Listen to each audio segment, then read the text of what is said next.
"Chris, why are you home?" Angela inquired as she entered through the garage and saw me at our kitchen table, less than 10 feet away.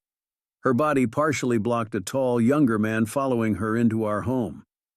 Angela, consistently beautiful, weighing a healthy 145 pounds with auburn hair falling over her shoulders. She always dresses professionally for work, and today in a white blouse with an extra button undone, revealing enticing cleavage between her spectacular 38D cup chest. A black linen skirt highlighted her world-class legs, and 3-inch heels perfectly shaped the cheeks of her backside. Briefly contemplating Angela's seemingly foolish question, I responded, stating that I live here. A quick flash of irritation, increasingly prevalent over the past weeks, surfaced as she inquired about the reason for my presence at home at 3:30 in the afternoon. I often jest with anyone who will listen that I loved Angela since we first met. Meeting her as the administrative assistant for 4 top executives in her company, she escorted me to the senior suite for hours of meetings. Taking a chance, I asked her to dinner as she walked me back to the lobby, and the rest is history. By now, Angie's companion had maneuvered around her and stood at her side. Anticipating a smirk, I was surprised to see concern in his intelligent eyes. Clearly, things weren't going as planned. I couldn't help but question Angie about the reason for her early arrival home, an hour and a half earlier than expected. Angela and I have been inseparable since our first date. I dedicated all my energy to her and our family, establishing a successful insurance brokerage firm with the assistance of her employer. Angela achieved a bachelor's degree in 6 years, progressing from a support role to leading HR in the company's Hartford, Connecticut office. Having loved Angela unconditionally for nearly 3 decades, I faced the transformation she had undergone with determined calmness. Desiring to break her as effectively as she broke me, I gave Angie my signature crooked grin, prompting her response. "We came home early to talk with you," she said. I questioned Angie about the collective reference to we, locking eyes with her. Taking advantage of the moment to introduce himself, her companion confidently stated that he was Michael Browner, the new attorney at Kellerman & Sons. Closely collaborating with Angela for the past couple of months, he extended his hand, which I ignored while maintaining eye contact with Angie. I refrained from reacting violently, opting to growl and assert that I knew exactly who and what he was. For the first time, I noticed signs of concern in my wife, and she cringed when I mentioned it. "You once threatened severe consequences for anyone who called you Angie. Why tolerate such disrespect in your own home from this individual I'm referring to as Mofo?" I pointed in his direction. Angie, habitually worried and confused, is a meticulous planner. I was certain she and Mofo had meticulously planned for every possible scenario for this conversation, with every I dotted and every T crossed. In her perception, I was already a compliant, betrayed man. A quick glance at Mofo brought a smile to my face. I was fairly certain his sphincter muscle was tightening, soon to be clenched as tightly as mine. A tumultuous situation was brewing, unlike anything Angie and her companion could envision. Taking 2 or 3 deep cleansing breaths, I endeavored to push aside the growing rage and disgust into a quiet corner of my heart. Internally, I resolved to proceed, thinking it was time to disrupt their plans once more. I suggested the idea of making 3 drinks and proposed discussing matters in the living room. Angie requested a subdued glass of wine. When turning to the other person, he appeared wary, responding to my offer. He mentioned Angela's information about my liking for bourbon and craft beer. Nodding, I confirmed as I rose from the kitchen table and headed to the family room's bar. Exiting the room, I heard immediate, urgent whispering as they moved through the kitchen to the living room. A few minutes later, I joined them. They sat together on the sofa, handing Angie her favorite Merlot and Mofo a tulip glass of amber ale. I settled into an armchair across from them. After raising my glass in salute, I took a sip of the fiery liquid. Returning the toast, Mofo sipped his beer, studying the color and carbonation. He made a remark about the complexity of the amber ale, asking about its identity. I responded that it was Pabst Blue Ribbon. At the mention of the beer, Mofo's eyes flared with anger, and Angie, appearing confused, mentioned my previous claim that Pabst Blue Ribbon was worse than donkey urine and considered the worst beer ever made. She was midway through her comment when she saw me laughing. She expressed her frustration, stating that I was being rude and condescending during what was supposed to be a calm conversation. I responded with a smile, questioning her accusation and suggesting that we needed to kickstart our conversation properly. I anticipated learning about having a polite, uplifting, and loving discussion from my wife. Angie cringed and avoided eye contact. Angela's white-knuckled grip on her glass hinted at her growing agitation. She took a deep breath, visibly trying to compose herself. "Chris, this isn't what you think. We've been having problems for a while, and I didn't know how to talk to you about it." "Problems?" I echoed, incredulous. "The only problem I see is you bringing another man into our home." Michael, still trying to play the peacemaker, interjected. "Mr. Harrington, I understand your frustration, but this conversation would benefit from a more composed approach.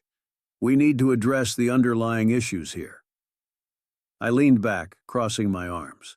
"Oh, I'd love to hear about these underlying issues. Please enlighten me." Angela hesitated, her eyes flickering towards Michael before she spoke. "You've been so absorbed in your work, Chris. It's like you don't even see me anymore. I needed someone who noticed me, who made me feel alive." The absurdity of her statement almost made me laugh. "So, because I work hard to provide for us, that gives you a free pass to cheat? That's not what I'm saying," she snapped, her voice rising. "You don't understand." "No, I understand perfectly," I interrupted. "You're trying to justify betraying me, but there's no justification for what you've done." Michael, ever the opportunist, tried again. "Chris, relationships are complicated. It's not about assigning blame." "Spare me the psychobabble," I growled.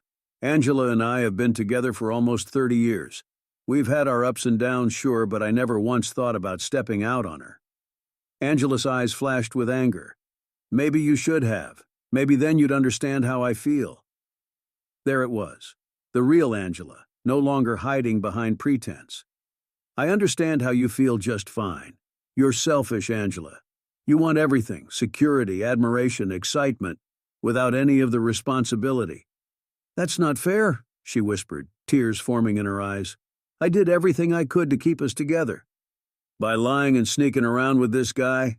I gestured towards Michael, whose smirk had faded into a tight-lipped grimace. "Chris, this isn't helping," Michael said, attempting to regain control of the conversation. "We need to move forward constructively." "Oh, I'm all about moving forward," I said with a cold smile. "Why don't we start by you moving out of my house?" Angela's tears were flowing freely now. "Chris, please, don't do this. We can work this out." "Work it out? You mean like how you worked it out with Michael here?" I stood up, pacing the room to release some of the pent-up energy. You know, I always thought we were different. Better than the couples that fell apart around us. But I guess I was wrong. Angela stood up too, desperation etched on her face. "Chris, I love you. I never stopped loving you. This was a mistake, a terrible mistake. Please, we can fix this." I stopped pacing, turning to face her. "Angela, love isn't just a word you throw around to get what you want. It's actions, it's loyalty, it's trust, and you shattered all of that." She took a step towards me, her voice trembling. "I know I did, and I am so sorry. Please, just give me a chance to make it right." For a moment, just a moment, I saw the woman I had fallen in love with all those years ago. But the memory of her betrayal was too fresh, too raw. "It's too late for that, Angela. You made your choice." Michael cleared his throat, sensing an opportunity. "Perhaps a separation would give both of you time to think things over. It might be what you both need." I shot him a withering look. "This isn't a business negotiation, Michael. This is my life. And I won't have you dictating terms in my own home." Angela's voice broke as she pleaded. "Chris, I don't want to lose you. I don't want to lose everything we've built together." I took a deep breath, forcing myself to remain calm. "Angela, you've already lost me. Now the only question is how we go forward from here." Silence hung heavy in the air as my words sank in. Angela's shoulders sagged and she seemed to shrink before my eyes. Michael, sensing that his presence was no longer required, stepped back. "I'll give you two some space." As he moved to leave, I couldn't resist one last jab. "Michael, before you go, let me make something clear. You stay away from my wife and you stay away from my house. You might think you can worm your way into our lives, but you're just a passing fancy. And I don't think Angela's going to find you so appealing once the thrill wears off." He didn't respond, just nodded curtly and left the room. Angela and I stood there, the weight of everything that had been said pressing down on us. Finally she spoke, her voice barely above a whisper. "What happens now?" I sighed, feeling the exhaustion of the confrontation settle in. "Now we figure out how to untangle the mess you've made, and we start by you packing a bag and leaving for a while." Her eyes widened in shock. "Leave? But where will I go?" "That's your problem, not mine," I replied, the coldness in my voice surprising even myself. "You've got Michael, go stay with him, but you can't stay here." Angela's face crumpled, and for a moment I almost felt sorry for her. Almost. "Chris, please don't do this." I shook my head, resolute. "This is the consequence of your actions, Angela. You made this bed. Now lie in it." With that, I turned and walked away, leaving her standing there. Angela's bags were packed within an hour. She moved robotically, her usually graceful demeanor replaced with a defeated slouch. I watched her from the doorway, arms crossed, as she zipped up the last suitcase. "Where are you going?" I asked, more out of a sense of duty than genuine curiosity. "To a hotel," she mumbled, not meeting my eyes. "I'll figure it out from there." "Good," I said, nodding towards the door. "Time to go." As she wheeled her luggage towards the front door, she paused and looked back at me. "Chris, I know I don't deserve your forgiveness, but I want you to know that I really am sorry. I never meant for it to go this far." I didn't respond, just opened the door and waited for her to leave. The moment she stepped outside, I closed it behind her, feeling a strange mix of relief and emptiness. The house felt eerily silent after she left. I stood in the living room, taking in the stillness. It had always been our home, a place filled with memories. Now it felt like a hollow shell. I grabbed my phone and dialed a number I never thought I'd need to call. "Hey Tom, it's Chris, I need a lawyer." Tom, my best friend since college and now a successful attorney, was silent for a moment before responding. "Chris, what happened?" "I found out Angela's been cheating on me. I need to get the ball rolling on a divorce." "Damn, I'm sorry to hear that. I'll help you however I can. Let's meet tomorrow and discuss the details." We set a time and I hung up, feeling a small sense of reassurance. Tom would know what to do. The next day I met Tom at his office. He greeted me with a firm handshake and a look of concern. "You doing okay?" "Not really, but I'll get through it." We sat down and I recounted everything that had happened, from finding Angela with Michael to her moving out. Tom listened intently, taking notes. "First things first," Tom said, leaning back in his chair. "We need to gather evidence. Do you have any proof of the affair?" "I have some texts and emails I found on her phone," I replied. "Will that be enough?" "It's a good start. We might need more, but we can discuss that later. The important thing is to document everything. Keep a record of any communication you have with her and any interactions she has with Michael."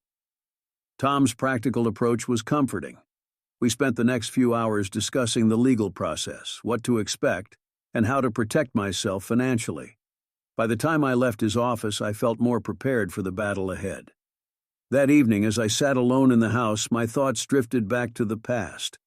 Angela and I had built a life together, one that now felt like a lie. I wondered how long she had been unhappy and why she hadn't come to me sooner. Was there something I could have done to prevent this?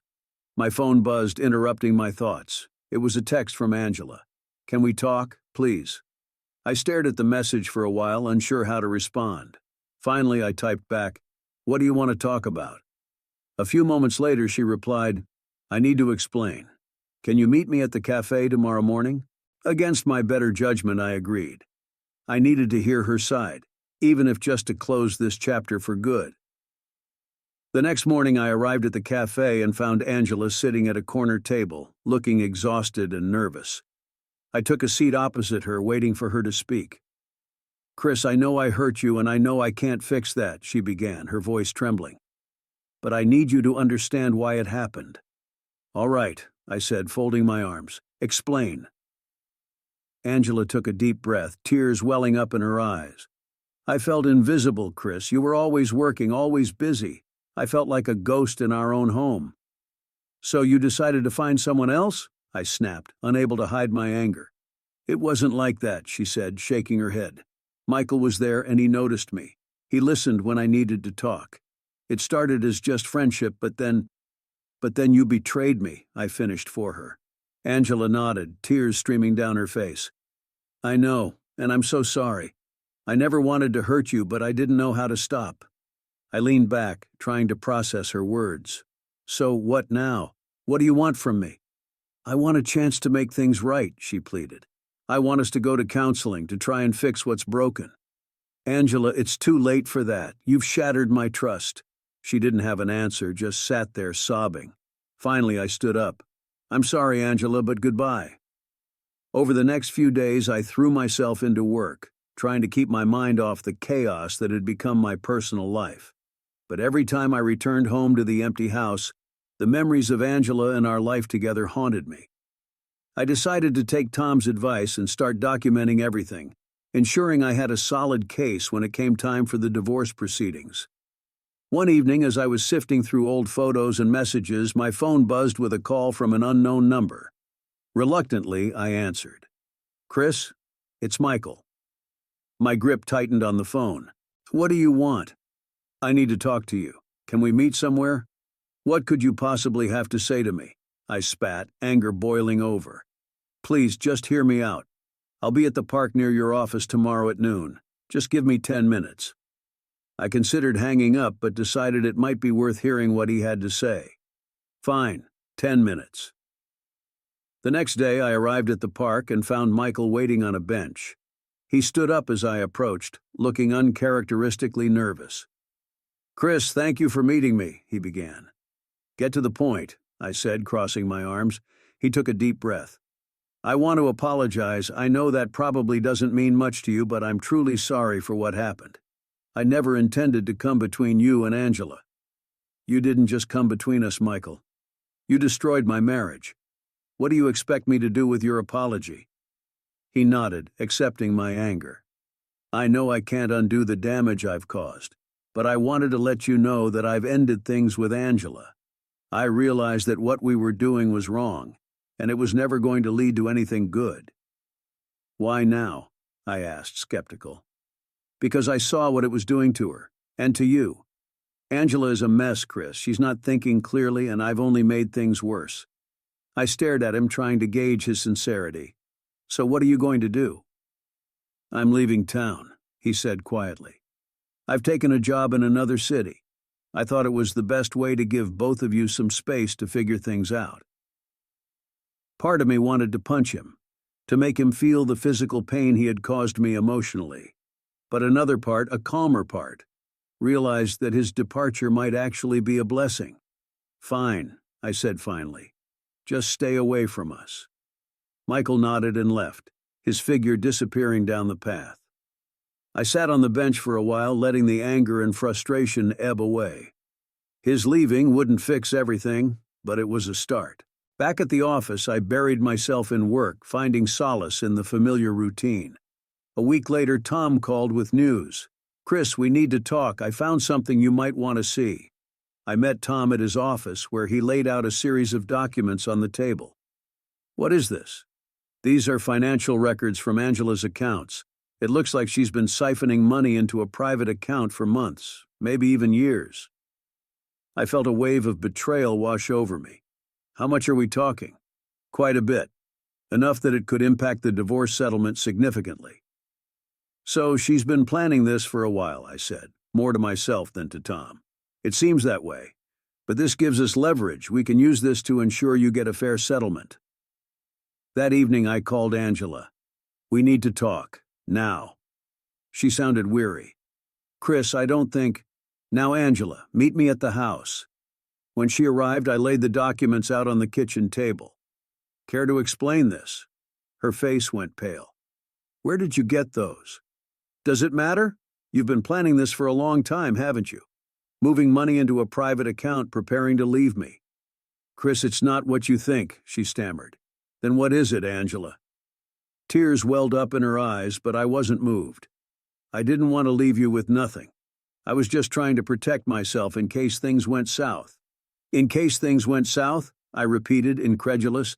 You mean in case you got caught cheating? She didn't answer, just stood there with tears streaming down her face. Here's what's going to happen, I said, my voice cold and controlled. You're going to sign over the house to me. You're going to agree to an equitable settlement, or I'll make sure everyone knows what you've done. Your friends, your family, everyone. Chris, please, she whispered, I don't want to fight. Neither do I, Angela. But I'm not going to roll over and let you walk away with everything. She nodded, defeated. Okay, I'll do whatever you want. The next few weeks were a blur of legal proceedings and meetings with Tom. Angela signed over the house, agreed to a fair settlement, and we began the process of finalizing the divorce. As the dust settled, I found myself alone in the house, surrounded by memories of a life that no longer existed. Weeks turned into months as the divorce process continued, and with each passing day, I began to feel more like myself again. I threw myself into work, hit the gym regularly, and even reconnected with old friends I hadn't seen in years. They provided a welcome distraction, reminding me that life went on outside the turmoil of my failed marriage. One Friday night, my buddy Dave suggested we hit a local bar for drinks. Come on, man, he said. You need to get out and have some fun. Forget about Angela for a while. Reluctantly, I agreed. The bar was bustling with energy, a mix of laughter, clinking glasses, and live music. It was a stark contrast to the quiet, tense atmosphere of my house.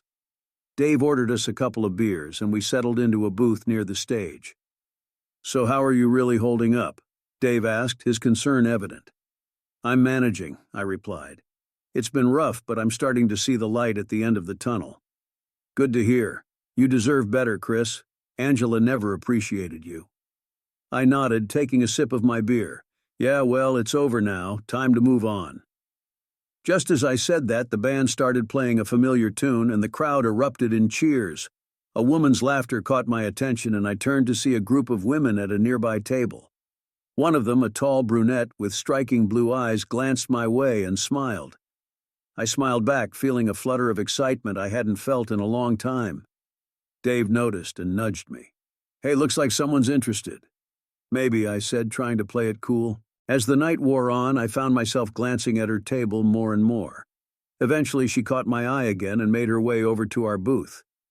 Hi, I'm Rachel, she said, her smile lighting up the room. Mind if I join you? Not at all, I replied, scooting over to make room. I'm Chris, and this is Dave. Dave gave me a knowing look and then turned his attention to the band, giving Rachel and me some space to talk. We hit it off immediately. Rachel was funny, smart, and easy to talk to. She told me about her job as a graphic designer and how she loved the creative freedom it gave her. I shared a bit about my work and the recent upheaval in my life, though I kept the details about Angela to a minimum. So, what brings you here tonight? I asked. Just needed a night out, she said, taking a sip of her drink. Life's been a bit crazy lately, and I needed to unwind. How about you? Pretty much the same, I admitted. Trying to get back to normal after a rough few months. Well, you seem like you're doing okay, she said, her eyes sparkling. Want to dance? I hesitated for a moment, then nodded. Sure, why not? Rachel took my hand and led me to the dance floor.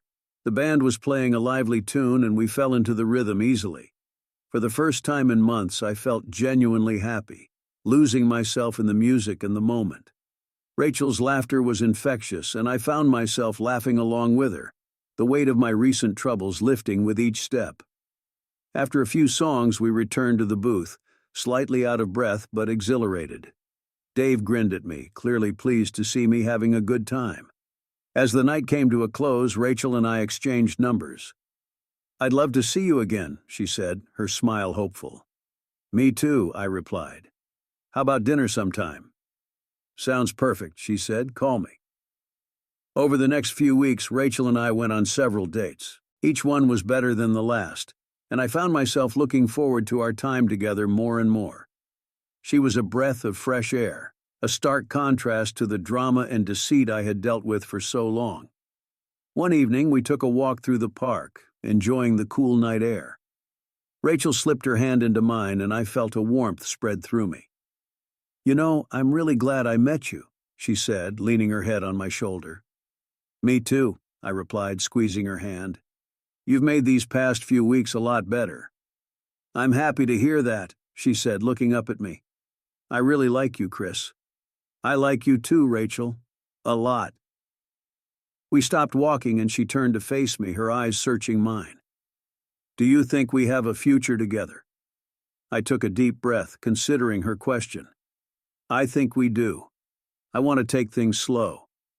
She smiled, relief and happiness evident on her face. I'd like that, slow and steady. We continued our walk hand in hand, both of us content to take our time and enjoy the journey. As my relationship with Rachel blossomed, the divorce proceedings with Angela finally came to an end. We met in the lawyer's office to sign the final papers. Angela looked worn out, a shadow of the confident woman she once was. I hope you're happy, Chris, she said bitterly as she signed her name on the documents. I'm getting there, I replied, not rising to her bait. Bye, Angela. She didn't respond, just handed the papers to her lawyer and walked out without looking back. With the divorce finalized, I felt a weight lift off my shoulders. It was truly over, and I could move on with my life. Rachel and I continued to grow closer, and I found myself falling for her more each day. She was supportive, understanding, and brought a joy to my life that I hadn't realized I was missing.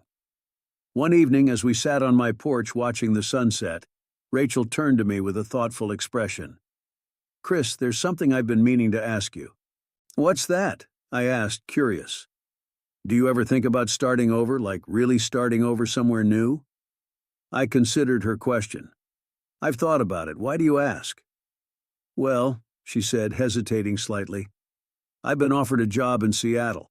It's a great opportunity, and I was wondering if you'd consider coming with me. Seattle. A fresh start in a new city. It was tempting, and the idea of building a new life with Rachel was even more so. I'd be open to it, I said slowly. It could be exactly what we need. Rachel's face lit up with excitement. Really? You'd do that? For you, yes, I said, pulling her close. I'd do anything for you. The decision was made. Over the next few months, we made plans, packed up our lives, and prepared for the move to Seattle. It was a big step, but one that felt right. With Rachel by my side, I knew I could face anything. As we drove away from the house, leaving behind the memories of the past, I glanced at Rachel, her hand resting on mine. This was a new beginning, a chance to build something beautiful together. The road ahead was uncertain, but for the first time in a long while, I felt hopeful. Seattle welcomed us with open arms. Rachel's new job was everything she hoped for, and I found work quickly, establishing new routines and making new friends. Our life together flourished, and each day brought new adventures and discoveries. One evening, as we stood on our balcony overlooking the city, Rachel turned to me, her eyes filled with love. Chris, I'm so glad you took a chance on us. Me too, I said, pulling her into a kiss. Here's to new beginnings. Rachel and I settled into our new life in Seattle, and for a while everything felt perfect. We were happy, exploring the city, making new friends.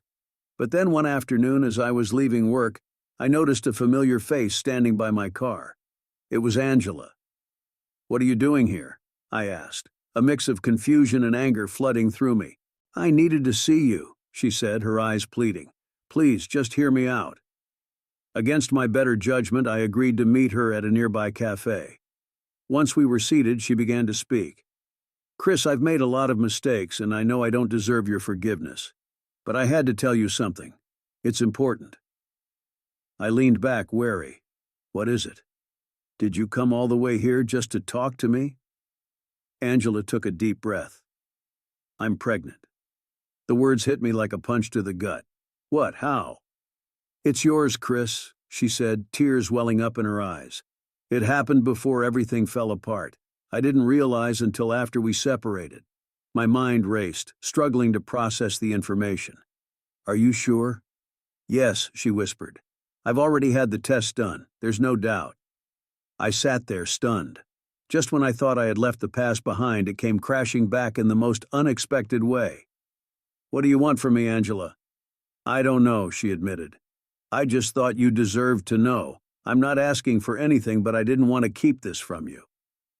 The conversation left me reeling, and as I walked back to my car, I couldn't shake the feeling that my life had just taken another drastic turn. I decided to tell Rachel the truth, not wanting any secrets between us. That evening I sat Rachel down and explained everything. Her reaction was a mix of shock and concern. "What are you going to do, Chris?" "I don't know," I said honestly. "I need some time to think." Rachel nodded, her support unwavering. "Whatever you decide, I'm here for you." The next few days were a blur of emotions. I met with Angela again, discussing what the future might look like. She assured me she didn't want to disrupt my life, but the reality of the situation was undeniable. As time went on, I found myself caught between two worlds. Rachel was understanding and supportive, but the situation with Angela and the baby weighed heavily on me. One night, as I was grappling with my thoughts, my phone buzzed with a message from Angela. "We need to talk. Urgent." I drove to her place, heart pounding. When I arrived, she looked pale and scared. "Chris, someone's been following me. I think it's Michael." "What?" I exclaimed. "I thought he left town." "He did, but he's back," she said, her voice shaking. "I don't know what he wants, but I'm scared." The unexpected twist threw me off balance. Michael's return was the last thing I needed. I decided to confront him, to put an end to his interference once and for all. A few days later, I found him loitering near Angela's building. "Michael, we need to talk," I said, my voice firm. He turned, a smug look on his face. "Chris, what a surprise." "Leave Angela alone," I demanded. "You've done enough damage." Michael smirked. "Or what? You'll hit me again?" I stepped closer, my anger barely contained. "Just stay away. You've caused enough trouble." To my surprise, he laughed. "Oh, Chris, you have no idea what's coming." Before I could react, he walked away, leaving me with a sense of unease. The encounter with Michael was a reminder that the past wasn't as far behind me as I'd hoped. The next few weeks were tense, with Angela and I both on edge, but Rachel's unwavering support helped me navigate the chaos. Just when I thought things couldn't get more complicated, I received a call that turned my world upside down once again. It was from the police. "Mr. Harrington, we need you to come down to the station. It's about Angela." My heart sank as I rushed to the police station. When I arrived, the officer's expression was grim. "Angela's been in an accident. It looks like it was intentional." My mind raced. "Is she okay?" "She's in critical condition," the officer said. "But we found something in her car, a note addressed to you." I took the note, hand shaking. Angela's handwriting was shaky but clear. "Chris, if you're reading this, it means something's happened to me. I'm sorry for everything. Take care of our baby." Tears filled my eyes as the weight of the situation hit me. Angela's accident, the baby, Michael's threats. Everything was crashing down at once. As I sat in the hospital waiting room, the reality of my new responsibilities settled in. Rachel arrived, her face pale with worry. "Chris, I'm so sorry. What can I do?" I looked at her, grateful for her presence. "Just be here. I need you." The next few days were a whirlwind of emotions. Angela's condition stabilized, but she had a long road to recovery. I focused on practicalities, visiting Angela in the hospital, consulting with doctors, and preparing for the baby's arrival. Rachel was a rock, helping me set up a nursery and managing our move to a bigger apartment. One evening, as Rachel and I were assembling a crib, my phone rang. It was Angela's doctor. "Mr. Harrington, Angela is awake and stable. She's asking to see you." I visited Angela the next day. She looked fragile, but her eyes held determination.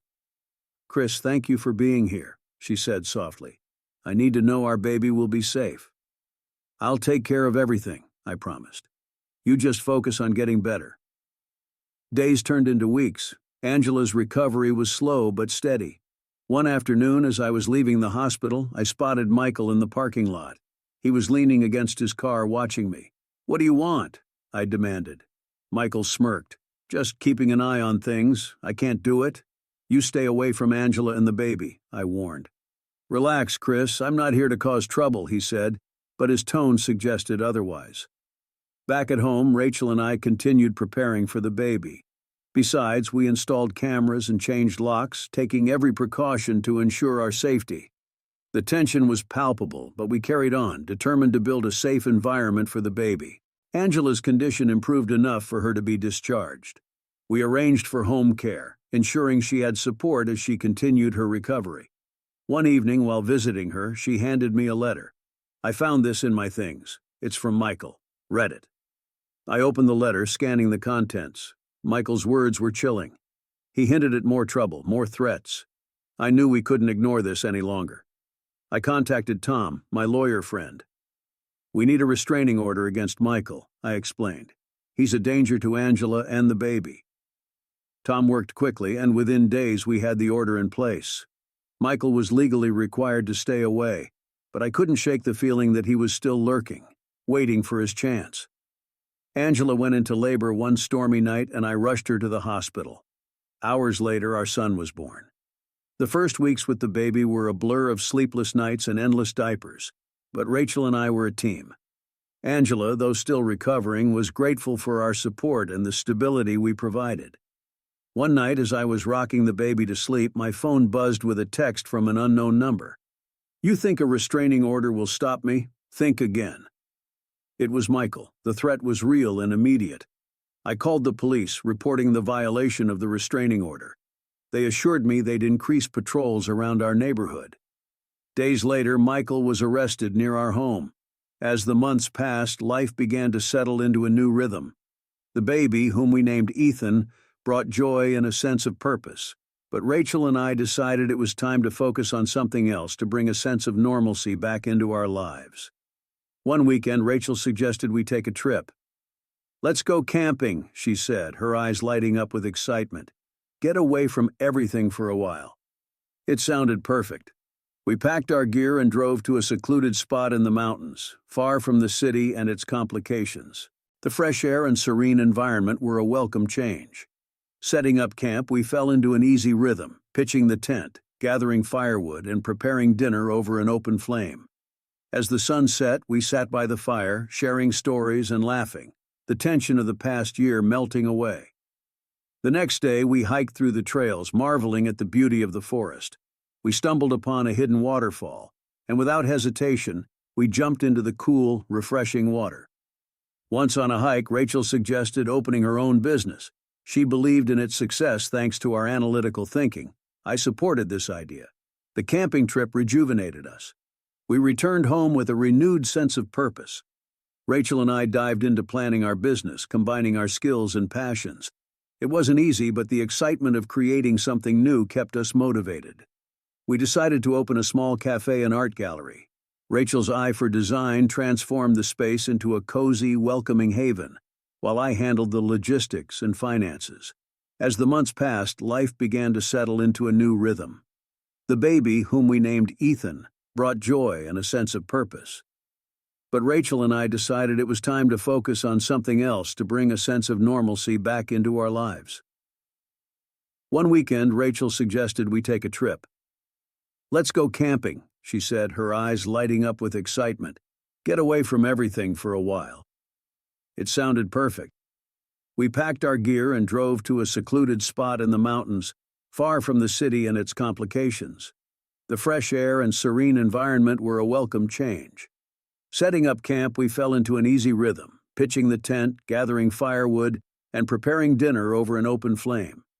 As the sun set, we sat by the fire, sharing stories and laughing, the tension of the past year melting away. The next day, we hiked through the trails, marveling at the beauty of the forest. We stumbled upon a hidden waterfall, and without hesitation, we jumped into the cool, refreshing water. The camping trip rejuvenated us. We returned home with a renewed sense of purpose. Rachel and I dived into planning our business, combining our skills and passions. It wasn't easy, but the excitement of creating something new kept us motivated. We decided to open a small café and art gallery. Rachel's eye for design transformed the space into a cozy, welcoming haven, while I handled the logistics and finances. The community embraced us, and our café quickly became a local favorite. One afternoon, as I was behind the counter, a familiar face walked in. It was Dave, my old buddy. "Hey Chris, I heard about your new venture. I couldn't wait for the invitation, so I had to come see it for myself. We caught up, and Dave's support meant the world to me. "This place is amazing," he said. "You and Rachel have done something special here." The café flourished, and so did our relationship. It was a busy afternoon at the café when an older man, dressed simply in jeans and a worn flannel shirt, walked in. He had an air of authority about him, despite his casual attire. He approached the counter, and I stepped forward to greet him. "Good afternoon, sir. What can I get for you?" He smiled slightly. "I'm not here for coffee. My name is Edward Browner. I believe you know my son, Michael." My heart skipped a beat. "Yes, I know Michael. What do you want?" Edward held up a hand. "I'm not here to cause trouble. I've come to talk, to calm the situation." We sat down at a nearby table. "I've freed Michael," he began. "I've spoken with him, and he understands he was wrong. He won't bother you or Angela again." I studied him, skeptical. "Why should I trust you?" Edward shrugged. "Well, if you don't want to, you don't have to. But I assure you our conversation was thorough. Michael knows to stay away." I nodded slowly. "All right, Mr. Browner. I hope for your sake and ours that you're right." Edward stood up, extending his hand. "Thank you for hearing me out, Chris." After he left, I told Rachel about the encounter. "Do you think he's serious?" she asked. "I hope so," I replied, "but we'll stay vigilant." Weeks passed without any sign of Michael. Angela eventually recovered and settled in the suburbs of Seattle. I decided to limit our interactions, only seeing her when I picked up Ethan for his visits. Rachel and I focused on our life together, the cafe, and our growing family.